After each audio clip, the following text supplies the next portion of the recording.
If you've ever traveled through the serene backwaters of Kerala, you know that there is one culinary masterpiece that defines the experience. Karimeen, also known as Pearlspot fish. So today we are making an authentic, deeply flavorful Kerala Karimeen Fry. Crispy on the outside, incredibly juicy on the inside and coated in a purely aromatic spice paste. Once the fish is washed and patted completely dry, here's the most critical step: making deep vertical slits or cuts into the flesh. So because karimeen is a relatively bony fish with dense meat, these pores ensure two things: the marinade penetrates all the way to the bone and the feet cook it evenly without drying it out.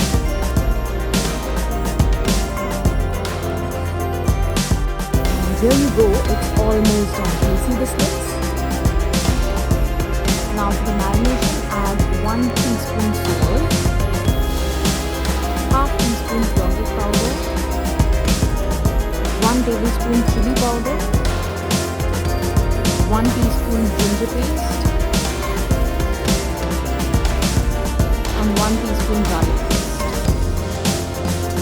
and also half teaspoon pepper powder. Now mix well and apply the paste on both sides of the fish. Make sure you pack it into those deep slits we carved out earlier, and don't forget to coat the inside paraffin flavor. Once it's completely enveloped in the flavor, let it rest. Give it at least 15 to 20 minutes.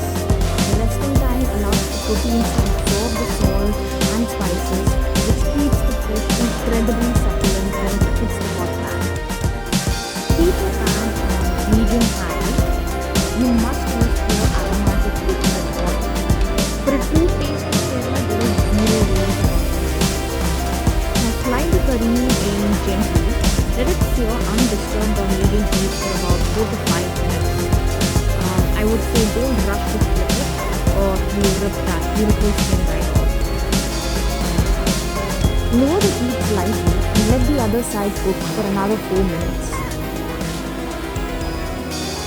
The aroma in the kitchen right now is absolutely unreal.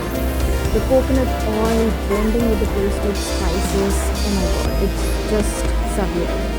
If you want the taste, you can also add curry leaves. And there you have it, gorgeous, authentic Kerala Karimeen Fry. Crispy, spicy and perfectly cooked to the bone. Now let's just drain off the excess oil.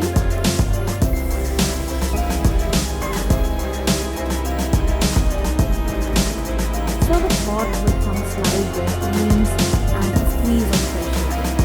If you enjoyed this recipe, hit that like and subscribe button, subscribe for more culinary memories, and let me know